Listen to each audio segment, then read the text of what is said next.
The clock reached 3:14 in the morning at Udeid Air Base in Qatar. A Sumar cruise missile tears through the desert darkness and detonates directly at the center of the installation. A 3-ton slab of reinforced concrete ceases to exist in an instant. Then 39 more Sumar missiles arrive together, a dense swarm of warheads that methodically dismantles the airfield surface. Inside the hardened shelters, the F-35 Lightning II sits motionless. These aircraft represent the absolute pinnacle of modern aerospace engineering.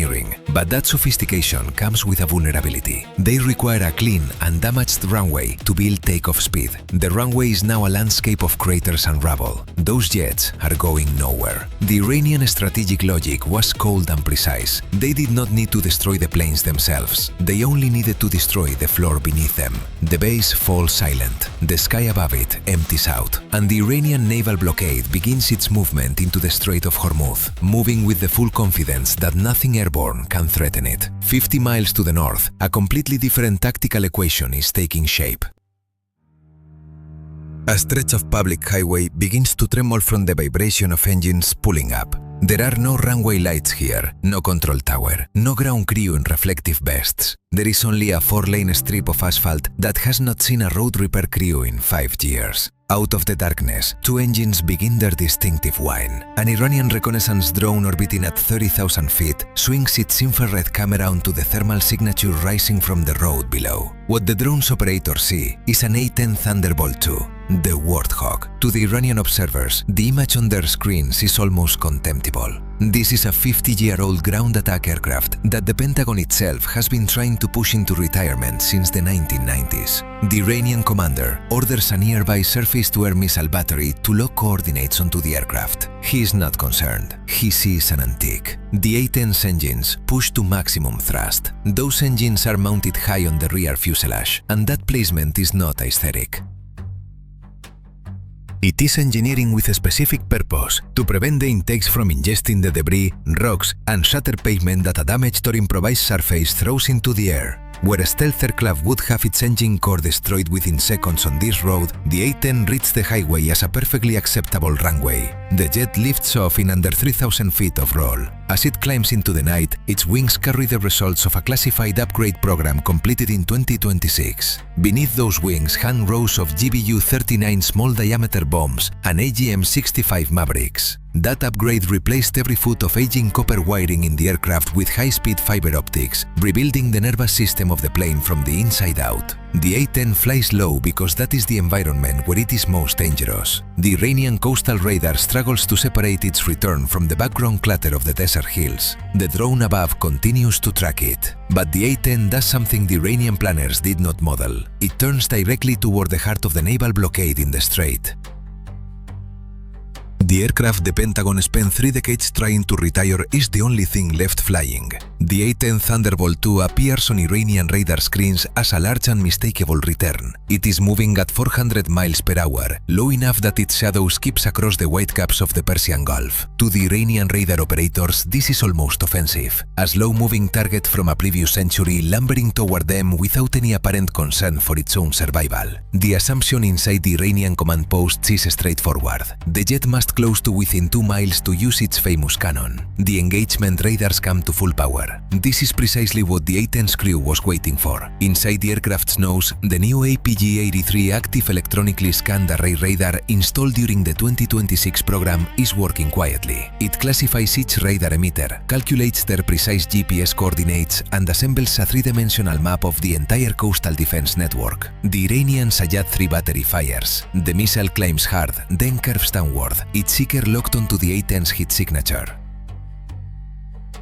On the original 1970s airframe, that would have been the end of the engagement. But the 2026 upgrade includes the ALQ-213 electronic warfare management system. The A-10 projects a digital phantom of itself 500 yards to the left. Suddenly, to the incoming missile's guidance brain, there are 2 Warthogs in the sky. The seeker hesitates, overwhelmed by the overlapping signals, and the missile drives itself into the empty ocean. The A-10 has not altered its flight path by a single degree. It keeps coming. Then comes the moment that tears apart the Iranian tactical playbook. The A-10 does not dive toward the radar site. At 40 miles of distance, its wings release a ripple of GBU-39 small-diameter bombs. The 2026 digital backbone upgrade allows a single weapons pylon to carry a quad rack. The Warthog is not carrying 2 bombs or 4 bombs. It is carrying 16. The GBU-39 bombs glide through the air without a sound. 4 of them strike the primary radar dish at Bandar Abbas simultaneously. The steel lattice structure falls and collapses. 4 more bombs hit the command trailers, reducing the electronics inside to vapor. The remaining 8 bombs find the Sayyad 3 launchers. The missiles, still sitting on their rails, cook off in a chain of secondary explosions that scatter shrapnel down the cliff face for half a mile in every direction. In 60 seconds, the coastal defense grid that was supposed to be impenetrable has been rendered blind. The A-10 did not fight through the defense grid. It reached over the horizon and surgically removed it. And now the aircraft banks south, heading toward the naval blockade with the remainder of its ordnance still aboard. The Strait of Hormuz has become a crowded parking lot of Iranian fast attack craft. These are small vessels, roughly 100 feet in length, armed with heavy machine guns and Nur anti-ship missiles. There are 50 of them cutting zigzag patterns through the water in a coordinated swarm. Their tactical purpose is to overwhelm a United States destroyer by attacking simultaneously from every direction, making it impossible to engage all threats at once. The A-10 descends to 500 feet. The Iranian boats open fire with their machine guns, sending wars of tracer rounds arcing upward. Thousands of rounds strike the A-10's fuselage. The cockpit sits inside a 1,200-pound enclosure of aerospace-grade titanium armor, capable of stopping a 23mm anti-aircraft shell at point-blank range. The machine gun fire from the boats registers on that armor the way raindrops register on a granite headstone. The A-10 fires its first AGM-65 Maverick. The missile crosses the water at 700 miles per hour, its infrared seeker programmed to find the hottest point on the target, which is the engine. The missile hits the stern of the lead Iranian vessel. The fiberglass hull comes apart, and the engine block skips across the surface of the water like a thrown stone. But then the enemy lands a rational blow. An Iranian frigate concealed behind the bulk of a large commercial tanker fires a shoulder-launched Misag-2 heat-seeking missile. It is a fire-and-forget weapon, and at this range, the A-10 has no time to build a jamming solution. The missile climbs and strikes the A-10's right engine directly. The entire right engine housing disappears inside a ball of fire. Turbine blades spinning at thousands of revolutions per minute are ejected laterally through the engine casing like fragments from a grenade. The right tail fin is punched through with holes. The aircraft lurches violently to the right, its nose dropping toward the waves below. The Iranian boat crews wait for the Warthog to break apart and fall. This is where the A-10's design philosophy turns the situation into something the enemy did not prepare for. The engines are mounted outside the fuselage, separated from each other and from the fuel tanks. The fire in the right engine has no path to spread. The twin-tail configuration means that even with one fin compromised, the remaining fin can hold the aircraft stable. The fire suppression system activates, flooding the right engine compartment with extinguishing agent. The fire goes out. The A-10 levels its wings. It is flying on a single engine, with half its tail structure perforated and hydraulic fluid bleeding from its secondary lines. The aircraft aligns its nose with the center of the boat swarm. A plane that is still airborne is still a weapons platform.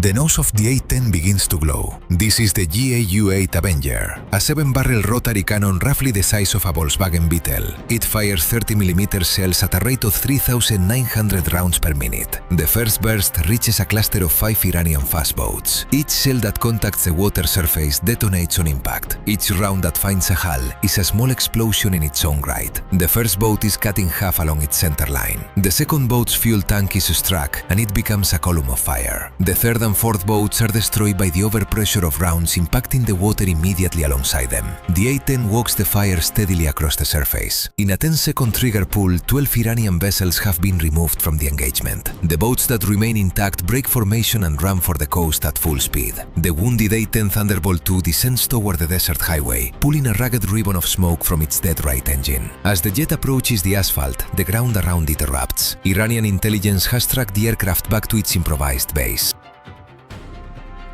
A battery of A-10 short-range ballistic missiles concealed in a palm grove 20 miles away fires a pre-planned strike against the highway coordinates. The first A-10 hits the road 500 yards ahead of the A-10's landing path. The detonation opens a crater 40 feet wide and 10 feet deep. This was the contingency the Iranians planned for. Even if the aircraft survives the air battle, it dies on the ground. The A-10 does not abort. It cannot. The jet touches down. The aircraft bounces across a smaller crater, its heavy-duty landing gear absorbing the impact the way a mountain bike suspension handles rough terrain. It swerves around a burning piece of debris from the missile strike and rolls to a stop in the dirt off the edge of the road. $100 million stealth fighter would have collapsed its landing gear and exploded. The A-10 just treated a ballistic missile strike as a minor inconvenience. A mobile fuel truck, a standard commercial vehicle under a camouflage tarp, accelerates toward the aircraft. At that moment, a swarm of Iranian Shahed-3 loitering munitions appears on the horizon. Each drone carries 10 tons of high explosive.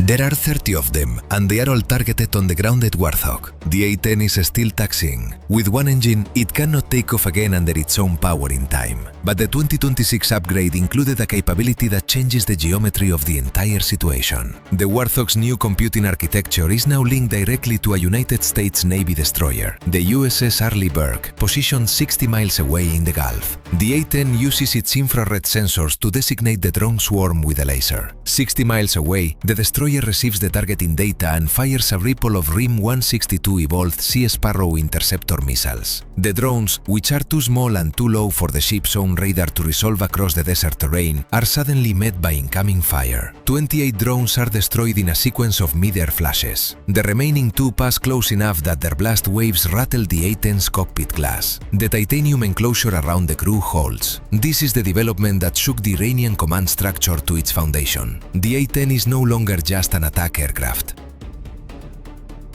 It has become the forward sensor node for the entire American military network in the region. The crew does not wait for a repair team to arrive. They use a hand crank pump to transfer fuel from the commercial truck into the aircraft. They use heavy-duty tape and basic metal patches to seal the perforations in the tail fin. The A-10 is not staying on the ground. The crew disconnects the dead right engine, shedding merely 3,000 pounds of dead weight from the airframe. They load the remaining pylons with a final weapons package, a PKWS laser-guided rockets. These are standard unguided rockets fitted with a small seeker head, converting them into precision weapons at minimal cost. The highway is still under fire. More Iranian missiles are already in the air and inbound. The Warthog brings its single remaining engine to full power. It uses the dirt shoulder of the road to build takeoff speed. The high-mounted intake keeps the rocks and debris clear. The straight wing generates enormous lift at lower speeds. The A-10 leaves the ground in under 2,000 feet of roll. It is an asymmetrical, smoke-trailing, battle-scarred ghost of an aircraft, but it is back in the air.